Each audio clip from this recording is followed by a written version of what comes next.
나는 장사의 신이다. 은현장 지음, 떠오름 출판 편엠. 대박집과 쪽박집은 작은 차이로 결정된다. 대박집이 되기 위해 가장 중요한 게 무엇이냐는 질문을 자주 받는다. 그때마다 내 대답은 비슷했다. 아무리 생각해도 결국은 사장의 역할이다. 약수역에서 숯불 바베큐 가게에 홀 장사를 했던 적이 있다. 그때 내가 주방에 있을 때와 내가 문 밖에 있을 때 매출 차이가 엄청 크다는 걸 느꼈다. 처음에는 무조건 내가 주방을 맡아야 한다고 생각했다. 그런데 내가 주방에만 있고 홀에 있는 고객들의 응대를 못하자 매출이 떨어지기 시작했다. 그래서 주방 이모를 구하고 그의 잡다한 일들은 알바생에게 시킨 후 고객 응대에 집중했다. 가게 앞에 서서 인사를 하거나 고객에게 커피 한 잔씩 타주면서 친구처럼 지내기도 했었다. 그런 고객이 매장으로 들어왔을 때 치킨에 콘 샐러드도 줘보고 쥐포튀김도 주고 건빵 튀김도 줬다. 특히 건빵 튀김은 남자들에게 추억의 간식이었는데 일부러 군인들에게 주기도 했었다. 이렇게 다양한 서비스를 주면서 기분 좋은 말을 먼저 하기도 했다. 고객들에게 서비스를 해주며 신경을 쓰니 자연스럽게 매출이 올라가기 시작했다. 그리고 이런 내 역할에 익숙해진 고객들에게 우리 가게가 숯불 바베큐집의 기준이 되어버렸다. 다른 바베큐집을 갔던 고객들은 이제 음식 맛을 떠나서 내 가게와 다른 가게를 비교하면서 약수역에 있는 숯불 바베큐집 가게는 다양한 서비스도 주고 사장님이 직접 고객에게 관심을 가져주고 그랬는데 하면서 다른 바베큐 매장에서 안 좋은 점을 계속 찾게 되는 것이다. 이렇게 사장은 고객들이 다른 가게 갔을 때 그 가게의 단점이 크게 느껴질 만큼 자기 가게에서 고객을 계속 챙겨주는 역할을 해야 한다. 음식 서비스든 친절한 인사든 기분 좋은 말을 먼저 건네든 말이다. 후참잘 할 때도 그대로 적용했다. 후참잘에서 음식을 시키면 눈꽃 감자튀김도 나오고 음식을 다 먹으면 입가심으로 멘토스도 주고 포스트잇에 직접 손글씨로 감동을 주는 글을 써서 고객들에게 주는 것도 내가 처음으로 시작했다. 만약 내 가게가 쉴 때 다른 가게에서 치킨을 시켜 먹으면 자연스럽게 비교하게 된다. 이런 방식으로 나는 고객들이 다른 가게와 우리 가게를 비교해서 자주 찾도록 유도했다. 약수역에서 홀 장사를 할 때 자주 오던 조폭이 있었다. 두목이나 부두목 좀 되는 사람이었는데 매번 비싼 과일 봉투째로 사와서는 씻어달라고 했었다. 그리고 자기가 사온 과일이든 라면이든 다 먹고 나면 무조건 5만 원을 주고 갔다. 다들 무서워했지만 나에게는 착한 고객이었다. 가게 올 때마다 무슨 일 있으면 형한테 연락해. 내가 진짜 열심히 하니까 형이 여기 온다. 라는 말을 하고는 했다. 그때마다 항상 내가 했던 말이 지금까지 잊히지 않는다. 쟤는 진짜 열심히 하는 애야. 가게 불 꺼지는 걸 못 봤어. 너 나중에 가게 망하면 형 밑으로 와. 형이 먹고 살게는 해줄게. 패점률 0%의 노하우를 밝힌다. 내가 후참자를 운영할 때는 패점률 0%를 기록했다. 가끔 마케팅을 잘해서 브랜드를 잘 키운 케이스들이 있다. 광고로 인해서 1년에 매장을 200개씩 내는 브랜드를 보면 흔히 말하는 현타가 올 때도 있다. 나는 내 원칙을 지키기 위해 사업 초반에 한 달에 하나씩만 매장을 냈다. 이후 중반에 들어서 서울 경기권, 전라도, 부산, 충청도 등 전국 각 지사가 매장을 냈지만 그때도 무리하게 매장을 내지는 않았다. 물론 프랜차이즈를 하겠다는 사람이 없었던 건 아니다. 나도 가끔 매장한다는 사람이 줄을 서 있는데 나는 왜 저렇게 몇백 개씩 매장을 내지 않지? 라고 생각할 때가 있었다. 하지만 다른 프랜차이즈 매장이 문을 닫을 때 우리는 패점률 0%인 걸 보면서 내가 추구했던 게 맞았다는 생각을 한다. 패점률을 낮추는 가장 기본적인 방법으로 두 가지를 보겠다. 첫째, 매장을 쉽게 내주지 않았다. 둘째, 열심히 일할 사람을 뽑았다.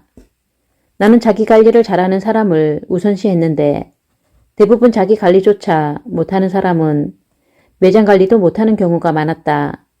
심지어 처음 만났을 때 양말을 안 신었거나 슬리퍼를 신고 나오는 사람들도 있었는데 그런 사람은 언제나 배제했다. 간절한 건 사실 모든 사람이 다 간절하다. 돈을 안 벌고 싶은 사람이 어디 있겠는가. 또 우리는 몸을 쓰는 직업이다. 주방은 보통 좁은 경우가 많아서 움직일 때 몸집이 크면 부딪히고 조금만 일해도 남들보다 더 많은 땀을 흘리고는 한다. 주방은 보통 좁은 경우가 많아서 움직일 때 몸집이 크면 부딪히고 조금만 일해도 남들보다 더 많은 땀을 흘리고는 한다. 그래서 내 몸집보다 더 크면 안 된다는 기준도 있었다. 게다가 16시간씩 서 있어야 해서 체중이 많이 나가면 무릎이 버티기가 힘들다. 또 한 가지는 처음부터 매장 오픈까지 모든 과정을 함께 해왔다는 것이다. 보통 프랜차이즈 같은 경우에는 대표가 모든 매장을 다 오픈하지 않는다. 나는 서울 경기권에서 매장 오픈을 하면 직접 가서 함께 일을 했다. 사장에게는 오히려 닭은 내가 튀길 테니 고객의 전화 주문을 받거나 인사를 하거나 카운터를 보라는 이야기를 했다. 나는 주방에서 직접 닭을 튀기면서 홀과 주방을 같이 관찰하기 시작했다. 그때 부족한 부분을 계속 알려주면서 보완하는 식으로 자리를 잡아갔다. 많은 사람과 함께 일하다 보면 그 사람들이 나를 두 가지 감정으로 바라볼 때가 있다. 좋아하는 감정과 두려운 감정이다. 나는 나와 계약을 하는 사람들에게 이런 말을 하고는 했다. 내가 우리 브랜드 매장 운영을 하다가 마음에 안 들면 언제든지 다른 브랜드를 해도 돼. 계약 기간은 신경 쓰지 마. 그냥 하기 싫으면 나가도 돼. 그리고 만약 내가 말도 안 되는 행동을 한다면 언제든지 끝이야. 너무 단호한 내 모습을 보며 나를 무서워하는 사람들도 있었다. 매장 운영에 대한 피드백 역시 완벽해질 때까지 계속 줬으니 그럴만하다. 하지만 좋아하는 감정도 있었을 것이다. 점주님들이 현재 연락하든 바로 답장을 했다. 나는 꺼지지 않는 불처럼 점주님들보다 훨씬 더 열심히 살았다. 그런 내 모습을 보면서 점주님들은 든든하다고 생각했을 것이다. 나와 함께하는 사람들의 경조사를 챙기는 건 기본이었다. 프랜차이즈 사업을 하면서 결혼한 점주님이 30쌍이 넘는다. 나와 함께 일하는 사람뿐만 아니라 그 사람들의 가족까지도 챙기는 모습을 좋게 봐줬는데 만약에 이사를 하면 TV나 냉장고를 선물해 주기도 했다. 나는 회사의 법인카드를 안 쓰고 전부 내 개인 돈을 지출했는데 회사의 월세도 아까워서 내가 매입한 건물에 회사를 상주시키고 지출을 줄였다. 다른 데 쓸데없이 지출하지 않고 회사에서 번 돈은 전부 점주님들을 위해서 사용했다. 만약 매장을 오픈할 때 점주님이 8천만 원이 필요한데 6천만 원밖에 없으면 대출을 안 끼게 하려고 나머지 2천만 원을 빌려주면서 이자는 안 받을 테니 원금만 갚으세요 라고 하면서 내 개인 돈으로 지원을 해줬다. 심지어 그 사람의 진짜 간절함을 느꼈을 때는 전액을 지원해준 적도 있었다. 그래서 매장을 20개 오픈하면 내 돈이 2억 원에서 3억 원 정도 깔리고 시작했다. 내가 돈을 빌려준 이유는 딱 하나였다.